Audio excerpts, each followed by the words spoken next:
Dinhi kita sa Efeso, naanata sa Kapitulo 3, versikulo 1, paingon sa 13 mga igsoon. Efeso 3, Kapitulo 1, Efeso Kapitulo 3, versikulo 1, paingon sa 13 mga igsoon. Sa dili pa ta magpadayon, mga yon na kitaggiya sa Bulang Espiritu, magamputa. Among Dios Amahan, labing gamahanan, salamat Ginoo Lord God sa imong paghatag kalampusan nga among mapabot kanimo among mga prayer items mga lampuanan Ginoo. Salamat sa tabang sa Balaang Espiritu Ginoo sa paggiya kanamo ug nining kalabhion Lord sa among pagdawat sa imong pulong Lord among gihangyo uban sa tabang sa imong Balaang Espiritu Lord maandam among mga kasing-kasing una sa pagdawat ni Ginoo. Lord, panalangini ang matag usa ka namo Lord nga ang matag pulong amo nadungog dili makawang ug magamit kini Lord ang mga aplikasyon diha sa among pagkinabuhi. Ingon nga imong mga tinawag, imong mga pinili aron imong kahimutan Ginoo. Lord, gamita kami. Gamita ang mensahe nga among madungog karon nga maghatag og kadasig, maghatag og maayong pang positibo nga panlantaw Ginoo. Lord, ubani kami sa imong Balaang Espiritu, isalig namo kanimo ang kinatibuk-an sa among paghisgot sa ngalan sa Ginoong Hesus. Amen. O Amen. Okay mga igsoon, akong basahon ang Efeso 3, uno paingon sa 13. Gingon dinhi mga igsoon sa RCPB nga version, no? Gingon dinhi, busa tungod ni ini ako si Pablo, ang binilanggo ni Kristo Jesus, tungod kaninyong mga dili Hudiyo, nagampo sa Dios. So walay duha-duha, nakadungog kamo nga ang Dios naghatag kanako ng buluhaton sa pagwali sa iyang grasya nga alang kaninyo. Gibutiyag ug gipadayag sa Dios kanako ang iyang tinago, sumala sa gisulat ko na kaninyo sa daklit. Kung basahon ninyo ang akong nasulat, masayran ninyo ang akong pagsabot sa tinago ni Kristo. Kaniadto wala kini ibutyag ngadto sa mga tao apan karon gipadayag na kini sa Dios. Pinaagi sa espiritu ngadto sa iyang balaang mga apostoles ug mga propeta. Ang tinago mao nga pinaagi sa ebanghelyo ang mga dili Hudiyo sama sa mga Hudyo makadawat usab sa mga panalangin sa Dios. Mga bahin sila sa usa lamang kalawas o makaambit sa saad sa Dios diha kang Kristo Jesus. Gihimo ako nga sulugoon alang sa ebanghelyo tungod sa linain nga gasa sa Dios nga gihatag niya kanako pinaagi sa iyang gahom. Ako nga labing ubos sa tanang katawhan sa Dios, gihatagan sa Dios nining pribilehiyo sa pagsangyaw sa may balita mahitungod sa dili masukod nga bahandi ni Kristo ngadto sa mga dili Hudiyo ug sa pagpakita sa tanang tao sa tinagong laraw sa Dios. Sa nangaging panahon, gililong kini sa Dios nga mo'y nagbuhat sa tanang butang. Aron pinaagi sa simbahan, masayran karon. Masayran karon sa mga pangulo ug kagamhanan sa kalangitan ang kaalam sa Dios nga may nagkalain-laing paagi. Gihimo kini sa Dios subay sa iyang patuyuan sa tanang panahon nga gituman niya pinaagi kang Kristo Jesus nga atong Ginoo. Diha kaniya makabaton kitag kaisog ug makaatubang na kita sa Dios pinaagi sa atong pagtuo kaniya. Busa ang iyon ko kamo ayawad ang inyong paglaom gumikan sa ako mga pag-antos tungod kaninyo kay kining tanan alang man sa inyong kaayuhan. So mao na ang pulong sa Dios nga atong pag-ampitan karon mga igsoon. So adunay simple no nga illustration no. Adunay duha ka managregala nga ang isa eksperto, suhito sa lasang, no? Kay siya taga-lasang man, no? O ang iyang kauban, eksperto usab, suhito usab siya dito sa syudad kay taga-syudad man. So atong makuha ang unod niya na karon, no? Nganong nagamit kita niya nga illustration ang duha ka managhigala nga suhito sa nagkalaylain nga lugar, no? So agig reviews gamay no sa atong naisgutan sa nangaging ang panahon sa atong paghisgot, nga ang kita, ang katawhan sa Dios gipasukad gayud sa lig-on nga pundasyon, no? Gimatuto sa mga matinul-anong alagad, mga balaang apostoles, balaan nga mga katawhan sa Dios diha sa kamaturan ni Kristo Jesus nga mao ang bato aron himuong balaang templo kay naa nagpuyo ang balaang espiritu, no? Maghiusa, magtubo, maglig-on uban sa suporta ni Kristo. Gitawag kita og gipili, giluwas human niana wala kita niya pasagdi, padayon siya nagauban kanako. So sa atong atong gibasa karon aton ning giuluhan og ang pag-alagad hinatag sa Dios, no? Bisag unsa mang posisyon, no? Si Pablo gitawag sa pinasahi nga katuyuan, alang siya sa mga dili Hudiyo, didto siya epektibo og suheto. So muna atong example na nga si Pablo didto siya epektibo, didto siya suheto, no? No, makita nato uban nga mga alagad sa Dios, epektibo sila sa mga batan-on, no? Napoy epektibo sila sa mga pobre, napoy epektibo sa mga profesional, no?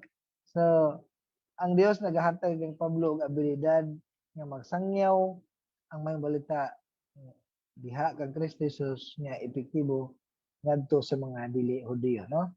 Sa iyang pag-ingon nga siya ang labing ubos, no? Nagpasabot ka na nga without ang tabang sa Dios, without God's help, dili niya kini mahimo. So kay siya Hudiyo biya, no? Didto hinon siya gibutang sa mga dili Hudiyo, no? Sa ang uban kita dili man ta mga apostol, ang uban dili pastor or professional nga mga magsasangyaw or evangelist, pero ang Dios sa matag usa kanato nagahatag og oportunidad na aron makasulti usab kita sa uban. Amen ba mga igsoon? Ang matag usa kanato gihatagan sa Dios oportunidad gasa na siya ang nag-provide kanatong ability kaisog gahom nga atong gikinahanglan. Ang iya lang gusto nga atong kagalingon himuon natong available alang sa Dios, alang sa iyang buluhaton. So ang binilanggo ni Kristo Jesus tungod kaninyo mga dili Hudiyo, mo nagiingon ni Apostol Pablo, no? Literal siya gibilanggo gayud, no?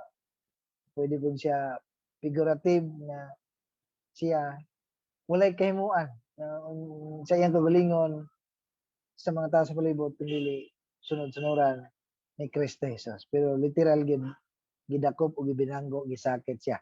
Gi-house arrest ni si Pablo, no? Kay naalarma ang mga relihiyoso nga grupo, no? Sa iyang pagtulon-an, no? Kaso nga rebellion o pagluib, no? Ang iyang naangkon, no? So, nagsangyaw siya lahi nga pagtulon-an ngadto sa mga Hudyo nga iyang mga kauban, no? Kasi siya sakop biya, no? Sa mga inilapod nga tao dito sa mga Hudyo, no? Si Pablo nakalahutay sa mga pag-antos, persecution, no? Aron to bring new believers to Christ, no? Dili ba sila malipay nga naay sakripisyo alang sa ilang kaayuhan? At sa ato pod mga igsoon, no?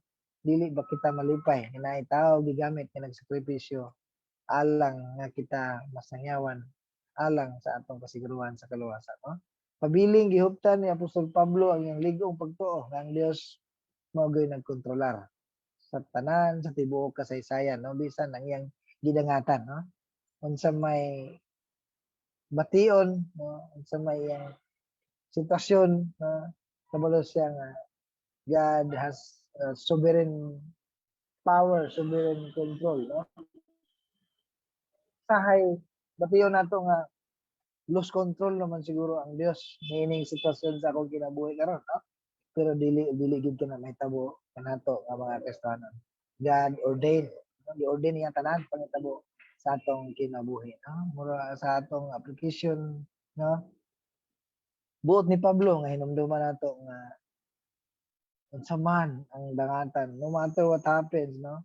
Ang Dios pagihapon ang may control sa kalihukan, sa kalibutan ug mainampingon siya nga nagbantay sa matag usa kanato. Mutuo ba kita na mga igsoon? No? Dili tinuod kanang natutulog ba ang Dios no sa atong mga sitwasyon? Wala siya matulog, no? Wala siya magduka, no? So, muna mga igsoon atong pagdasig, no? Nga ang Dios may nampuingon nagbantay sa matag usa kanato. Muna si Pablo, no, sunod-sunuran siya sa kabuton ug sugo ni Kristo. Diha sa pagsunod kan Kristo dili kanunay easy ang life, ha? Adaapod ang mga kasakitan, ha? Mateo 16:24, kanya mingon si Jesus yung mga tinun-an ko ng usa, katawo buot mahimong akong tinun-an. Kinahanglan dili siya magtuman siya kagalingon pas. Ano niya ang iyang cross ug mosunod siya kanato. Sa kung kana atong himo na tong available na itong kagalingon, mosunod kang Kristo Jesus diya sa sangyaw sa Ebanghelyo aron moabot sa tibuok kalibutan ang ang gospel na apan gi-require ang mga pag-antos, physical man, mental, emotional, no?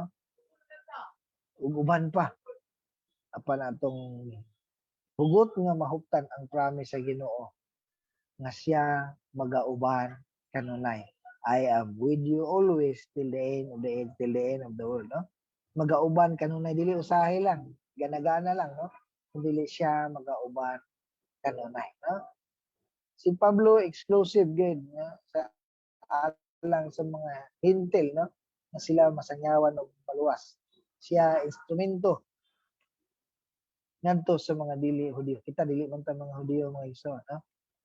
Verse 2a, sa walay duwa-duwa nakadungog kamo ang Dios naghatag kanako niining buluhaton sa pagwali. Verse 3a, gibutyag ipadayag sa Dios kanako ang iyang tinago. Sa verse 7, gihimo akong sulugoon alang sa ebanghelyo tungod sa linain nga gasa sa Dios nga gihatag niya kanako pinaagi sa iyang gahom. So linain nga gasa pinasahi may gahom nga mahimong epektibo, no? Nagpaila siya nga tinuod gyud siya nga gitawag sa Dios. Wala siya napugos lang or unsang motibo na munang ang pag-alagad hinatag sa Dios pinaagi sa iyang grasya, na ang Dios naghatag kang Pablo sa buluhaton sa pagwali sa grasya, no? Kaya siya usab produkto man sa grasya, no? Grasya pod ang mamuhat sa mga mawalihan niya, masangyawan niya by grace through faith, no? Kaya mga hintil dili man piniling katawhan sa Dios, no? Na-extend ang grasya sa mga hintil, ha? Grasya gugmaw kaloy sa Dios maabot usab, no? Muna kay ingon ta nga si Pablo product usab sa grasya kay kabalo man ta unsa ang background ni Pablo. Manlulutos sa mga Kristiyanon, naga-persecute sa mga Kristiyan, no? Siya ang witness sa pagpatay, pagbato hangtod mamatay nga ni Stephen, no? Ipanggukod, pangpriso, pangsakit ang mga Kristiyanon. Kana ang power nga naa ni Pablo, no? Dili kay maayo siya, no? Kundi ang Dios naghatag og pabor, pagpanglihok, sumala ra usab sa iyang pagpili, sumala usab sa iyang kabutton. Pinaagi sa grasya mao nga si Pablo gigamit diha kay produkto usab siya sa grasya, kitang tanan usab magaliho ang Dios diha sa iyang grasya. So sa ikaduha nga punto, siya ang Dios magapadayag. Ibutyag ipadayag sa Dios kanako, no? Ang ni Pablo, Apostol Pablo. Verse 5, karon gipadayag na kini sa Dios, pinaagi sa Espiritu ngadto sa iyang balaang mga apostol sa mga propeta. Pinaagi sa mga matinulaanong alagad niabot kini sa taga Efeso, no? Gipadayag kanila, gisulat ni Pablo ilang basa, ilang na pamalandungan ug mausab ang atong nadawat, ang atong pamalandungan. Ang tinago maong katuyuan sa Dios aron hiusaon ang tanang binuhat diya sa langit ug yuta ubos sa pagpangulo ni Kristo. Apil ang tanang katawan sa kanasuran diha sa saad sa espirituhanong kalawasan ug kinabuhing walay katapusan. Managsama nga makaambit sa kinabuhi, mga saad, mga katuyuan sa Dios.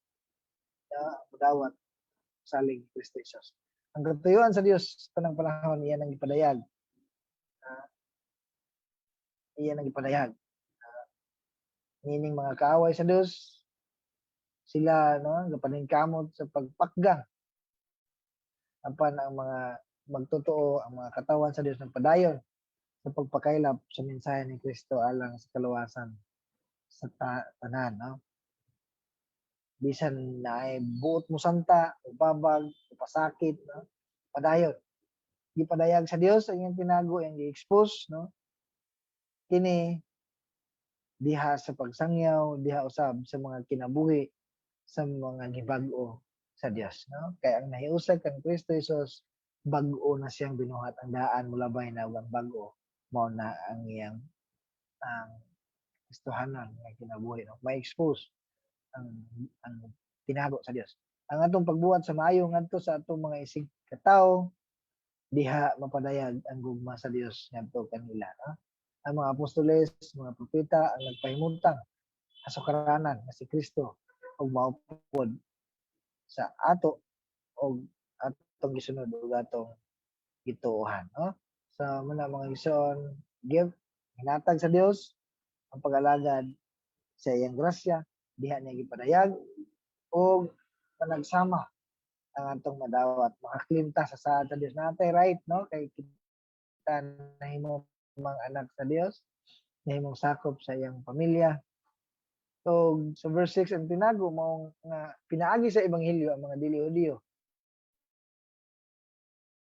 Sa mga dili Hudiyo makadawat usab mga bahin sila sa lamang kalawas sa pagkambit sa saad sa Dios diha kang Kristo Jesus, no? Pinaagi sa gospel, pinaagi sa mga balita sa kaluwasan. Samang pabor panalangin atong madawat o makaduol ta sa amahan di naa didto ang grasya kaluoy nga atong gikinahanglan. Kabahin ta sa iyang lawas, kabahin ta sa iyang pamilya, mao nasama nga makadawat usab kita sa samang saad. Saad sa Dios atong mag-claim na siya magapanalangin, nga dili ta niya biyaan o pasagdan, siya magaproteksyon, siya magagiya, siya maga-provide ug ang klaro nga ang langit na apil nga maangkon nato kana nga saad nga dita sa iyang gingharian. Ang saad nga tubagon ang atong mga pag-ampo, saad nga tagaan niya taas ng kinabuhi ang mga faithful, no? Ang mga kanakan, tagaan niya kapasayloan, kahinloan, na una mga igsoon, pag atong madawat ang mensahe, ang gospel, sigurado mosunod ang mga panalangin. Basta padayon na kita, mo abide, magpabilin kang Kristo Jesus. Unahon na to siya, ug ang iyang pagkamatarong ug ang mga butang iyang sunod, no? Ihatag kanato mga igsoon. So sa atong mubo nga paghisgot aniya ang atong conclusion, no? Dayag klaro nga ang pag-alagad sa Dios dili sa atong paningkamot kundi hinatag sa Dios busa ato kini dawaton nga malipayon ug mapasalamaton kay kining tanan nagsumikad sa iyang grasya, no? Naangkon nato ni og grasya pod ang atong pag-share niini sa uban dili nga ipamugos, no? Dili nga kung dili mo madawat nanaran ninyo, no? Kundi grasya usab nga sila maablihan sa ilang espirituhanon nga pagkatulog. Dili lang pagkatulog kundi spiritually dead, no? Ang Dios na magapadayag usab kanila nga na spiritually blind, spiritually dead, na? O managsama ang atong nadawat makaklimta sa mga saad sa Dios diha sa Biblia. Amen ba mga igsoon? Sa kung unsa man ang atong mga kalisdanan na karon atong gitubang o Dios atong anda mo tabang muhatag kanato sa atong mga panginahanglan ug tabang sa atong mga kalisdanan kay kita iya mga anak ug siya andam nga muhatag sa naghingapin ni grasya nga atong mga gikinahanglan. So, amen mga igsoon. So kana ang pulong sa Dios nga atong giambitan niining kagabi o dalay ko ng Dios. Magampo kita. Among Dios ang nga labing gamahanan, daghan kayong salamat, Ginoo Lord God, nga among naabot karon Lord sa kinabuhi ni Apostol Pablo nga imong gihimong instrumento Lord. Lord, among pagampo-amahan nga among mga nadungog karon dili kini mulabay nga kawa kundi magamit kani namo Lord aron malig-on, aron kami magbadasigon sa pagpadayon Lord uban ang naghingapin nimong grasya, uban sa imong gugma, uban sa tabang sa balaang espiritu nga may gahom, kusog nga ania kanang Ginoo. Tabangi lamang kami Ginoo nga magmakanunayon diha sa pagduol kanimo, makanunayon diha sa paghimaya kanimo Ginoo. Dalaygon ka o Dios, amo kining salig kanimong tanan kay wala kami mahimo kung wala ikaw sa ngalan ni Ginoong Hesus. Amen o Amen.